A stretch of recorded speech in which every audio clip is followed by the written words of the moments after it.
Sebenarnya kan barang impor itu bukan harus dikhawatirkan menjadi momok. Sebelum barang itu berangkat ke Indonesia, Sebelum berangkat ya? sebelum berangkat, Oke. kami harus melakukan pemastian secara kesesuaian fisiknya itu Mhm. di negara asal atau pelabuhan muat. Sih di sini yang kami juga insya Allah menggandengnya itu semuanya adalah surveyor yang Mhm. sudah berkelas dunia.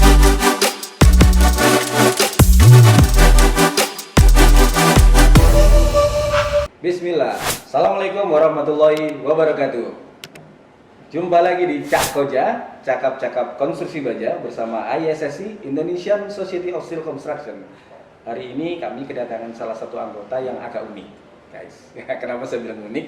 Karena bukan dari pabrik baja, bukan dari fabrikator baja, tapi sangat penting bagi kedua tadi yang saya sebut, yaitu penting bagi pabrik baja dan penting bagi fabrikator bahkan kontraktor baja. Kita sambut perwakilan dari KSO Sukovindo Surveyor Indonesia. Beliau adalah wakil pimpinan KSO SCISI, Ibu Dwi Yulinar Firdaus STMM. Apa kabar Bu? Baik, Cak Koce. Terima Alhamdulillah. kasih. Waalaikumsalam. Masya Allah. Kalau seperti ini nih, baju ini semakin berwarna. Kenapa? Ini beliau ini ternyata sama-sama dari Jawa Timur juga. Kalau kita cak ini Ning. Tidak direncanakan seperti itu ya? Betul. Cak Koce? Jadi Ning Koceng nanti lama-lama jadinya. Neng KSO, Pak. Neng KSO. Nanti saya dimarahin sama KSO-nya. Tapi beliau juga punya podcast, nanti kita gantian ke beliau. Nah, Ning Koja. Siap. Kok Ning Koja jadinya? Sama apa ini, Bu? Eh, Bu Yulinar, Bu Dwi. Biasanya Yulinar, Pak. Yulinar, ya. Karena kalau Dwi banyak, Pak. Kalau Takut Dwi banyak- dua. Salah alamat, Pak. Karena banyak banget gitu. Jadi kadang banyak yang lebih familiar dengan sebutan yang kedua gitu, Pak. Yulinar, siap. Nah, ini Bu Yulinar. Ini kalau kita bicara tentang BUMN, berarti ada penugasan negara. Siap. Nah, lalu ini kita bicara KSO, Surveyor, Sukovindo dulu ya. Kerjasama operasi Sukovindo dan Surveyor Indonesia. Mungkin orang tahu siapa Sukovindo, siapa Surveyor Indonesia, tapi mungkin tidak semua orang tahu siapa itu KSO STISI. Boleh Bu, monggo. Siap.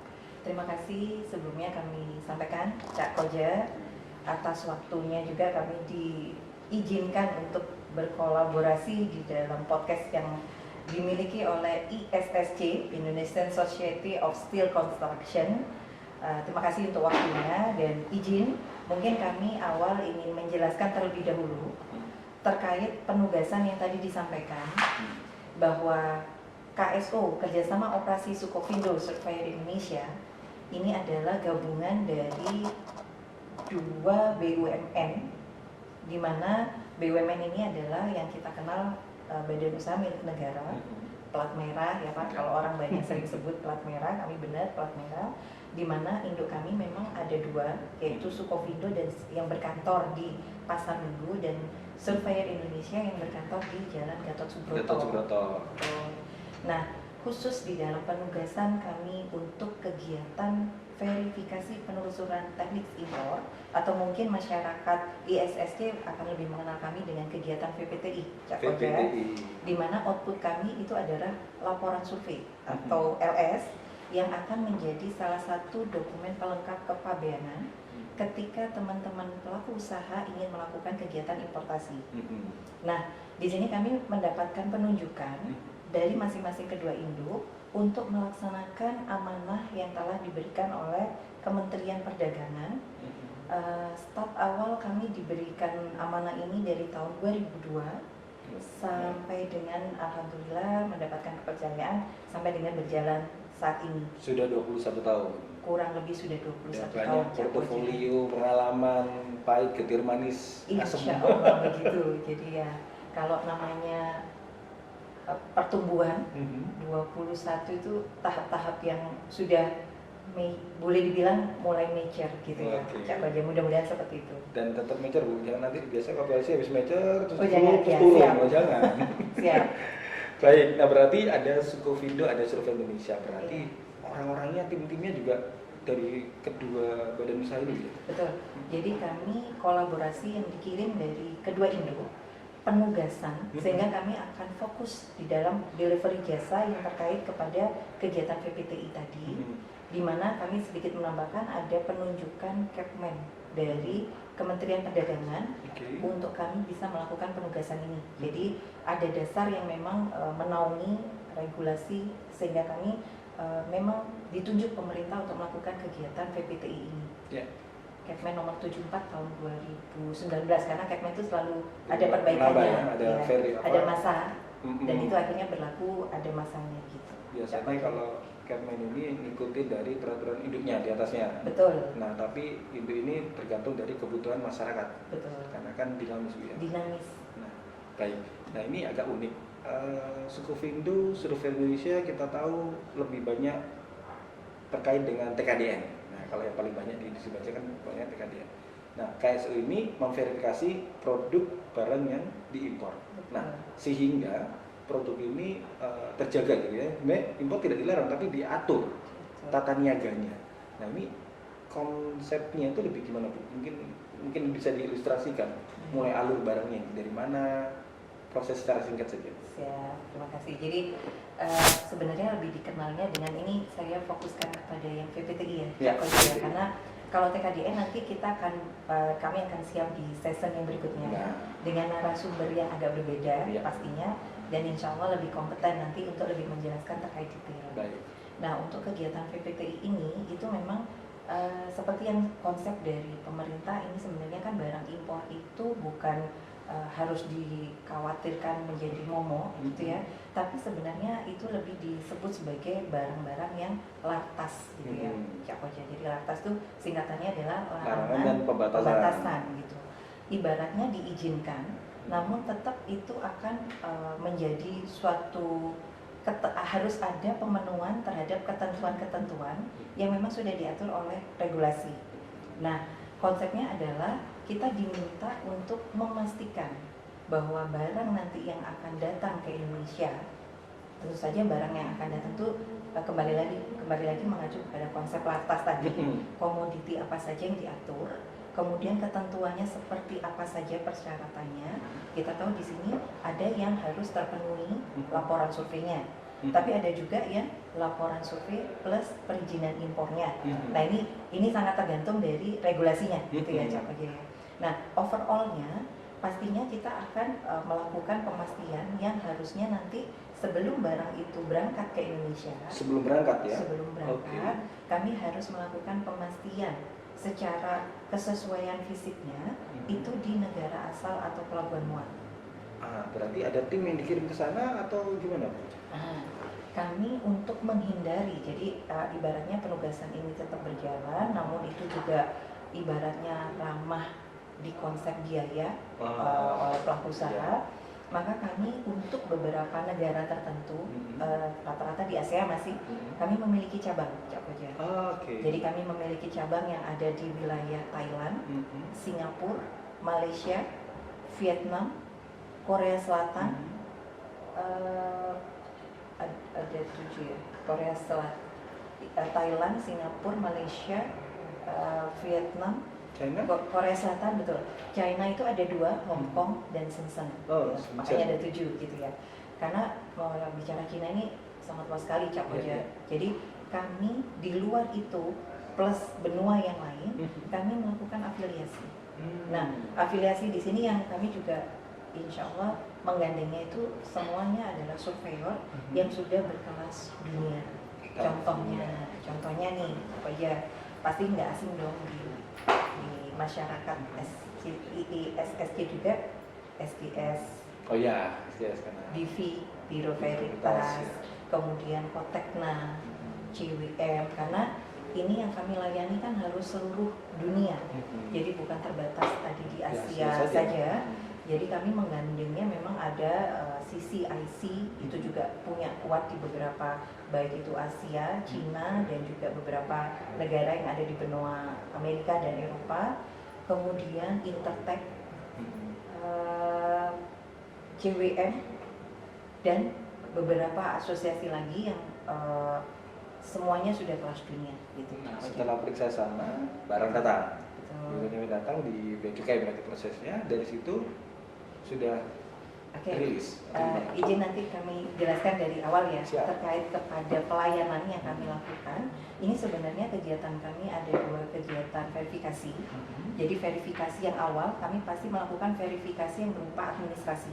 Nah, ini diawali dari pengajuan para pelaku usaha yang ada di Indonesia untuk yang namanya di kami namakan verification request VR, mengajukan barang-barang apa yang akan dikirim by shipment yang akan dilakukannya di momen ini gitu. Tentu saja kalau itu harus ada perizinan impornya, maka kami akan mengacu kepada perizinan impornya untuk kami lakukan verifikasi pengajuan tadi, dan ketika segala sesuatunya sudah sesuai, baik itu dari perizinan impor ataupun regulasi yang ditetapkan oleh pemerintah, maka kami terbitkan yang namanya verification order atau VO. Nah, VO ini yang kami kirimkan langsung, semuanya kami lakukan by sistem Cak Koja.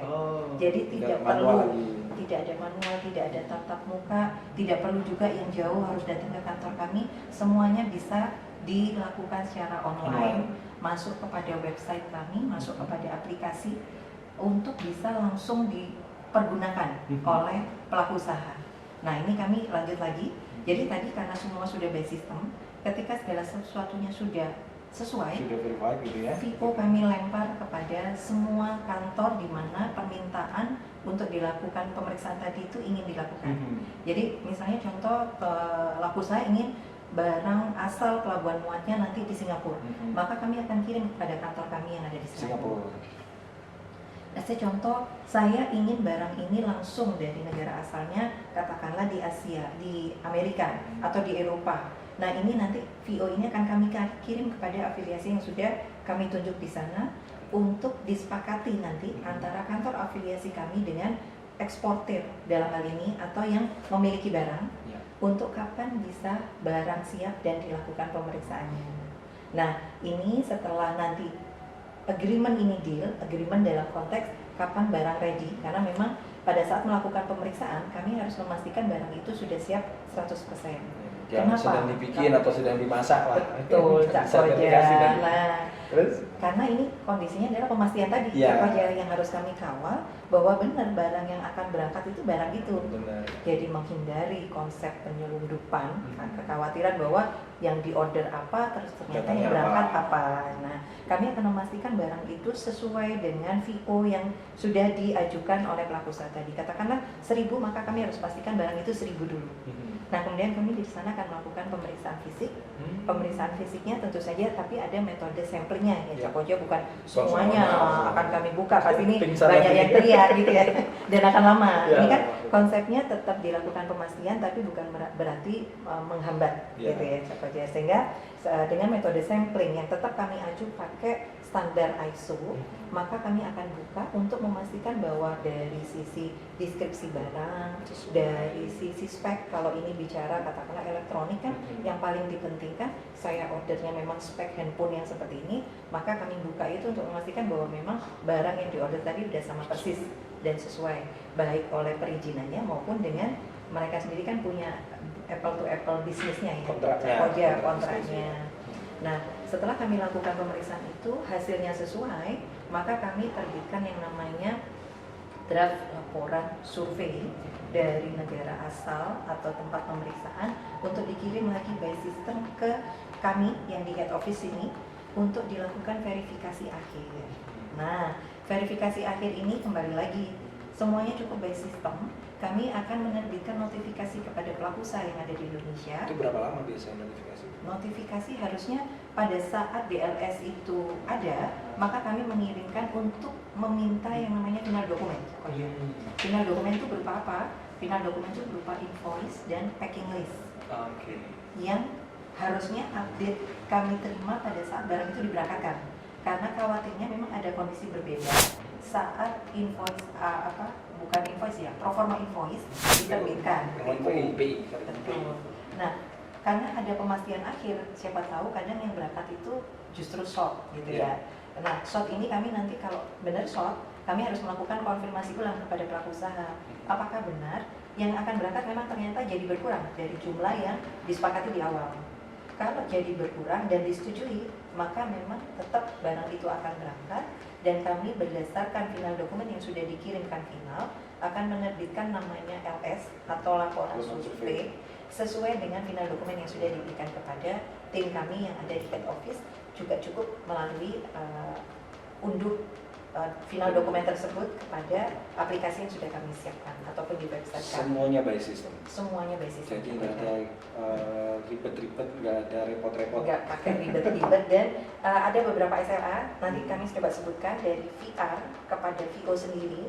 Bila mana sudah lengkap dan benar, kami terbitkan maksimal 1 kali 24 jam untuk VR ke VO. Nah, kemudian untuk VO kembali lagi ada ranah lain yang kami masih harus menunggu respon. Eksportir meminta jadwal, memberi informasi kapan barang ready.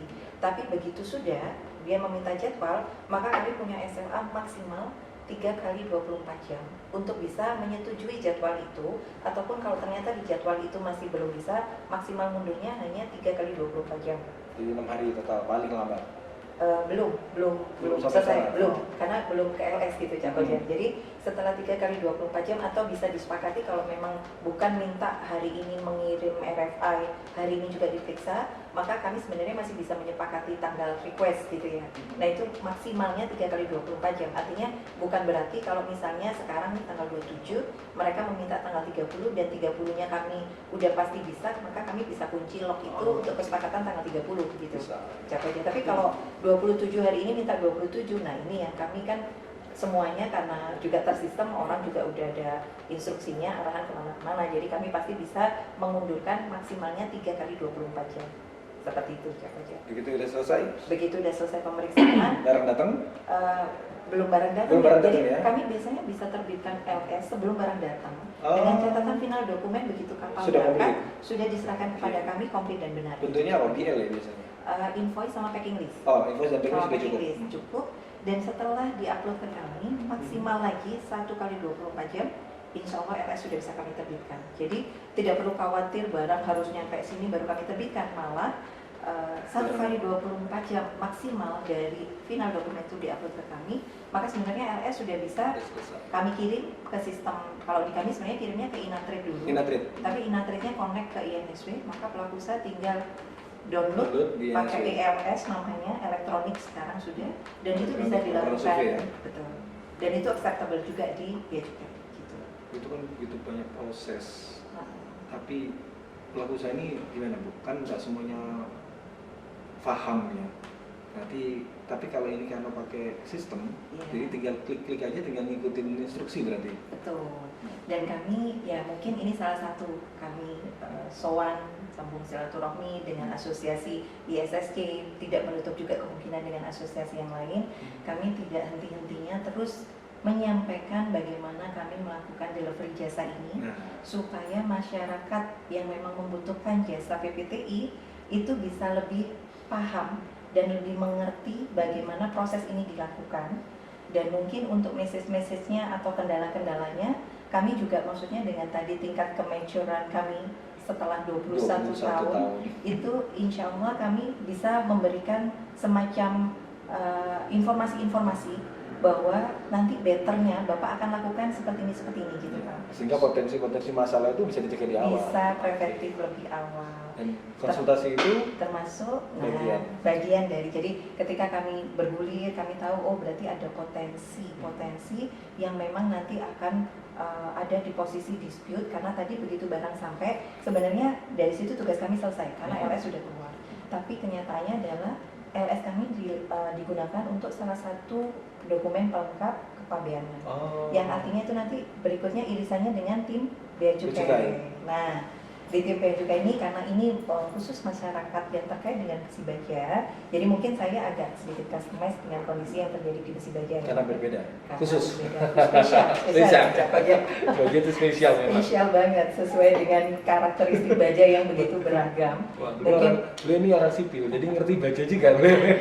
Boleh bilang guys ya, Cak Koja ya. Jadi kalau bicara range dari tipe HS sendiri luar biasa. Banyak. Jenis-jenisnya gitu ya. Nah, di situ kami menyadari bahwa ada potensi dispute yang memang nanti dengan Bea Cukai. Nah, karena berdasarkan kondisi itu kami mempelajari sehingga kami juga menambah line layanan kami. Jadi bukan hanya untuk kegiatan VPTI-nya, Cak Koja, tapi kami menyiapkan diri untuk memberikan konsultasi. Nah, itu yang penting. Dan tenang aja, konsultasi terkait bagaimana deskripsi barang yang seperti ini akan sebaiknya masuk kepada rumah.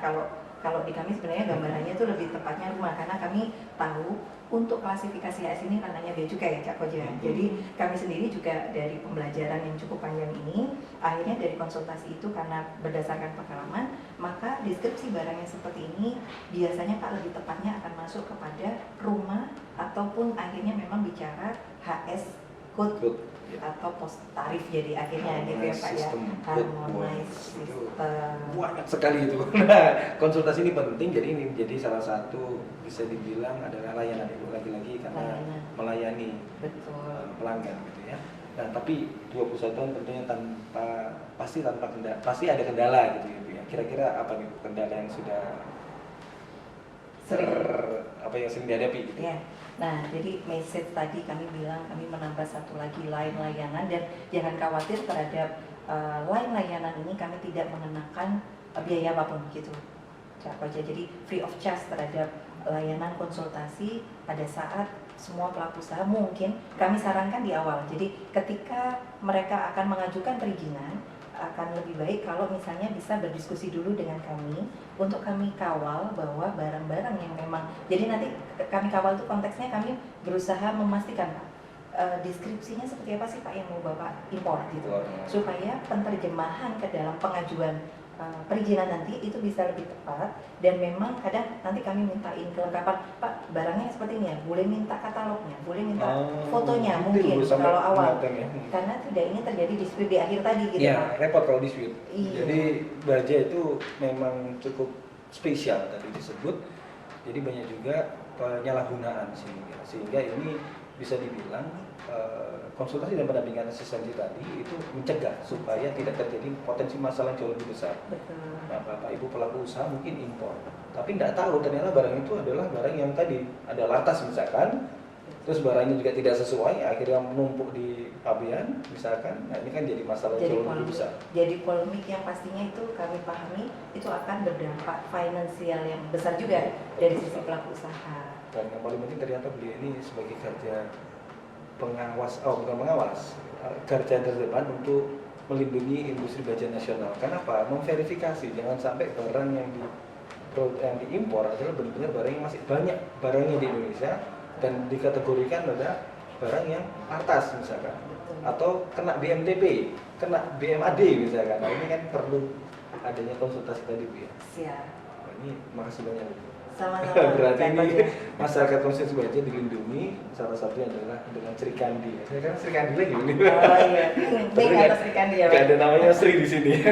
Sri Kandi masyarakat konsumsi baja. Bu, ini tentu tidak cukup segini. Kita masih butuh ilmu lagi, sharing knowledge dari KSW SDI. Kira-kira kita ngobrolnya kemana nih? Baik. Jadi kami udah beberapa akses ya Cak Koja untuk teman-teman masyarakat society dari ISSC. Kami bisa melalui hotline di 15576. Tapi kami juga menyediakan WA center di nomor 081 28 92 60790. Nanti di situ akan dibalas, dan ini pelayanan kami untuk call centernya memang jam kerja, jam efektif kerja, karena kami kemarin sudah mencoba juga posisi kalau ini, jadi pelayanan kami, mohon maaf saya jadi agak lupa juga, pelayanan kami ini sebenarnya sekarang sudah siap sampai jam 24 atau jam 00 Cak Koja. Ini kenapa kami siasati juga ada shift pagi dan shift malam, karena kami melaksanakan all over the world. Karena mungkin yang benua Eropa sama Amerika, kami tidur mereka baru bekerja gitu. Mereka sahur kita buka, nah, kita buka mereka sahur. Sehingga akhirnya kami memang efektif per 2021 itu sudah membuka layanan sampai dengan jam 00. Oke, untuk produksi LS. Nah, kemudian untuk yang layanan seperti ini, karena kami kemarin coba running sebenarnya waktu diawali dari kondisi pandemi, call center juga waktu itu beneran WFH semuanya. Terus pas masuk kami masih bagi WFA, WFO, tapi ternyata ada yang masih kurang optimal ketika call center dilakukan dengan WFH. Sehingga memang akhirnya kami putuskan setelah sekarang ya boleh dibilang pandemi kan udah dinyatakan bukan PPKM lagi, udah tidak berlaku gitu ya Cak Koja. Jadi kami full untuk call center itu semuanya jam office hour. Jadi otomatis memang jam 8 sampai jam 5 sore. Nah tapi selanjutnya kita bisa layani pakai WA center. Di WA center di nomor tadi itu kita sampai jam 10 malam untuk 10 malam, ya? 10 malam karena memang ini pelayanan yang lebih seperti sifatnya customer service. Nah tapi datang ke kantor juga oke. Di Gedung Avenue lantai 8 Jalan Pasar Minggu KAF 16. Kami tetap menerima juga walaupun tidak harus datang. Kalau nyasar ke Kopi Baja dulu ya kan, kita anterin ke Avenue atau kita undang tim KSO-SI yang bisa datang ke sini. Karena KSO juga menjadi bagian dari anggota dari ISSJ. Bu, terakhir saya minta pesan-pesan buat teman-teman Koja. Oke. Untuk masyarakat ISSJ kami sangat berharap untuk bila mana diperlukan melakukan pemastian untuk kegiatan impor, tolong pilih KSO Sukovindo Surveyor Indonesia karena kami ini adalah salah satu lembaga yang plat merah atau BUMN yang salah satu tujuannya bukan sekedar untuk berbicara bisnis ya pastinya Cak Koja, tapi kami juga merupakan partner dari pemerintah yang sifatnya kalau kita pahami semua filosofi PPTI atau Lantas ini justru pengaman bagi teman-teman yang mempunyai industri lokal atau industri nasional, bahwa kami diminta untuk juga melakukan pengamanan supaya semua barang impor yang masuk itu memang sesuai dengan regulasi yang ditetapkan oleh pemerintah sehingga tidak mengganggu atau menjaga kondusif dari industri nasional Indonesia. Dan pelayanan kami sudah siap, hampir bisa kita katakan 24 jam, dan juga hari efektif kerjanya juga kami siap sampai juga Sabtu Minggu tentu saja dengan karena kami juga harus tetap follow aturan dari tenaga kerja. Jadi di hari libur harus dengan janjian, tapi untuk hari Sabtu kami ready sudah seperti itu hari efektif kerja. Gitu saja. Tadi janjiannya bisa di Kopi Jiwa Baja. Jiwa Baja, siap. Baik, terima kasih Ning Julinar. Terima kasih atas waktunya, beserta tim tapi cukup komplit. Nah itu di belakang kerja. Saya rasa memang kita perlu podcast lanjutan sepertinya. Dengan senang hati, atau mohon izin kalau berkenan nanti gantian tim kami akan mengundang masyarakat perwakilan dari masyarakat ISSJ untuk menjadi salah satu narasumber di Pak podcast. Ketum kita undang. Baik, terima kasih. Saya rasa cukup sekian. Terima kasih atas perhatian Cak Koja, Man Koja. Kalau misalnya ada pertanyaan jangan ragu, segera saja komen, like, and subscribe. Terima kasih. Wassalamualaikum warahmatullahi wabarakatuh. Waalaikumsalam warahmatullahi Salam wabarakatuh. konstruksi baja. Salam konstruksi baja.